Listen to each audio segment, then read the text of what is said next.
시청자 여러분 안녕하십니까? VOA 모닝뉴스 시작합니다.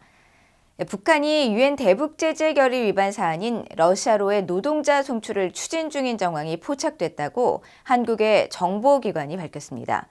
한국의 김영호 통일부 장관은 이 같은 상황에 대해 러시아는 안보리 결의인 대북 제재를 이행해야 한다고 지적하면서 추가 제재에 소극적인 러시아를 비판했습니다. 허무호 기자가 보도합니다. 유엔 안전보장이사회의 대북 결의는 북한의 노동자 해외 파견을 금지하고 있지만 극동 지역 등 러시아에는 수천 명 규모의 북한 노동자가 여전히 일하는 것으로 알려져 있습니다. 한국의 국가정보원은 12일 북한이 최근 러시아에 노동자 송출을 추진하는 움직임이 있어 관련 동향을 주시하고 있다고 밝혔다고 연합뉴스 등 한국 언론들이 보도했습니다. 보도에 따르면 러시아는 우크라이나 침공에 청년층을 몰아넣은 뒤 인력난에 시달리고 있고 외화가 필요한 북한은 러시아로 노동자를 보내고 있다는 분석입니다. 북한은 러시아에 건설 노동자들을 보낼 때 학생 비자를 받게 한 사실이 지난 10월 유엔 안보리 대북제재위원회 전문가 패널 보고서를 통해 밝혀지기도 했습니다.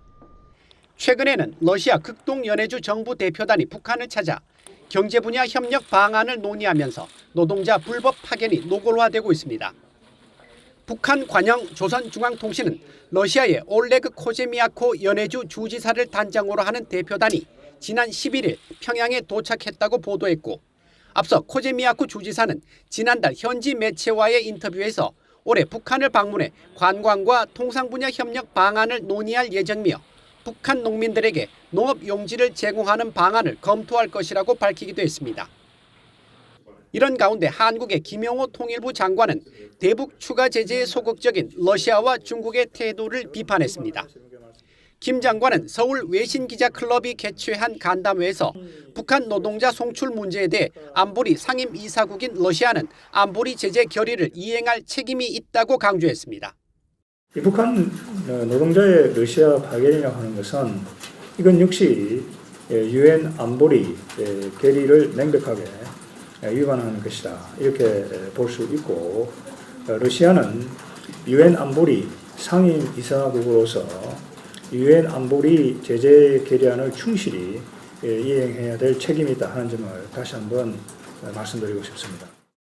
또 북한과 러시아 간 무기 거래와 군사기술 협력 정황이 있으며 이 같은 행위는 명백한 유엔 안보리 결의 위반으로 중단돼야 한다고 밝혔습니다. 김 장관은 이어 중국에 대해서도 한반도와 동북아 평화를 위해 더욱더 건설적인 역할을 해야 한다고 강조했습니다. 그러면서 미한일 협력 체제의 핵심은 국제 규범을 같이 지켜나가고 이익을 공유하자는 것이지 중국을 배제하려는 것이 아니라면서 중국이 사드 보복 같은 한국의 강압적인 외교를 중단한다면 한중 관계가 나빠질 이유가 없다고 밝혔습니다. VOA 뉴스 허무호입니다. 미국이 북한의 미사일 위협에 대응하기 위해 구축한 미사일 방어 체계로 중거리 탄도미사일 IRBM을 요격하는 시험에 성공했습니다.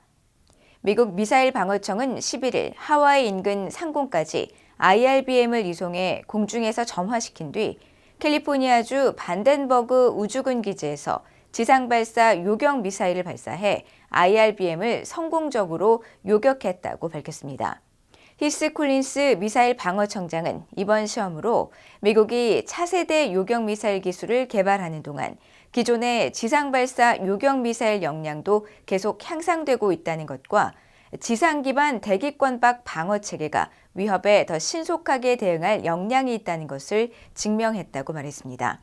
미국은 북한의 미사일 위협에 대응한 본토 방어를 위해 알래스카와 캘리포니아에서 미사일을 비행 중간 단계에서 격추하는 지상 기반 대기권 밖 방어 체계를 운영하고 있으며 현재 지상 발사 요격 미사일을 대체할 차세대 요격 미사일을 개발하고 있습니다.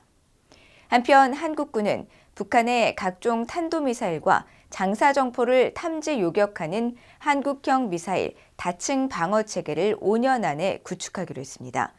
한국 국방부는 12일 발표한 2024-2028 국방 중기 계획을 통해 북한 미사일과 장사정포에 대응하기 위해 사거리와 요격률이 크게 향상된 지대공 유도무기 MSAM-2와 장거리 지대공 유도무기 LSAM을 2년 앞당긴 2028년까지 작전 배치한다고 밝혔습니다.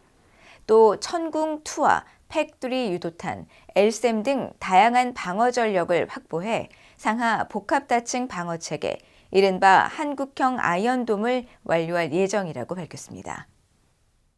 미국과 한국의 합동참모의장이 북한 미사일 경보 정보에 대한 미한일 3국 실시간 공유 체계를 연내 정상 가동하도록 추진하고 단연간 미한일 3자 훈련 계획을 수립한다는 방침을 재확인했다고 한국 합참이 밝혔습니다.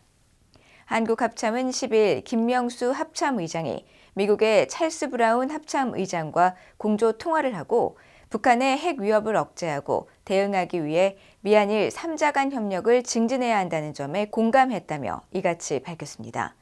합참은 또 김 의장은 북한이 9.19 남북 군사 합의를 파기하고 핵 미사일 위협을 고도화하는 것은 한국은 물론 지역과 세계 평화에 대한 중대한 도전이라면서 최근 러시아와 북한 간 연대 강화 움직임에도 국제사회 공동의 노력이 필요하다고 말했으며 브라운 합참의장은 모든 범주의 군사적 능력을 활용해 한국에 확장 억제를 제공한다는 미국의 굳건한 공약을 재확인하고 행동하는 동맹이 구현되도록 노력하겠다고 말했다고 설명했습니다.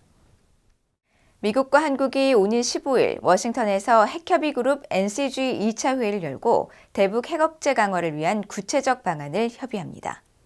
한국 대통령실은 12일 이번 회의는 양국 국가안전보장회의 NSC가 주도하고 국방과 외교, 군사와 정보 당국자들이 참여한다고 밝히고 지난 7월 첫 회의 때 논의된 추진 방향과 이행 계획에 대한 진전 사항을 점검하고 다음 단계 계획을 논의할 예정이라고 밝혔습니다.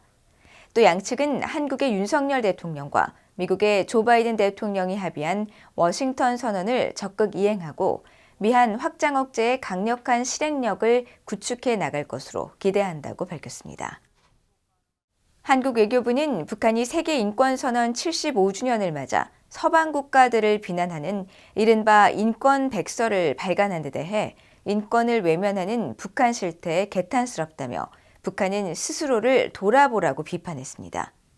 한국 외교부의 임수석 대변인은 12일 정례브리핑에서 북한의 인권 백서와 관련한 질문을 받고 북한은 가장 기본적인 권리도 존중하고 있지 않다면서 이같이 밝혔습니다. 또 북한이 미국 등 서방의 인권 실태에 관해 억지 주장을 하면서 핵 미사일 도발의 명분을 선전하는데 인권을 활용하는 것에 깊은 유감을 표하고 세계 인권선언 75주년을 맞아 북한은 국제사회의 목소리에 귀를 기울여 스스로를 돌아보기를 바란다고 말했습니다.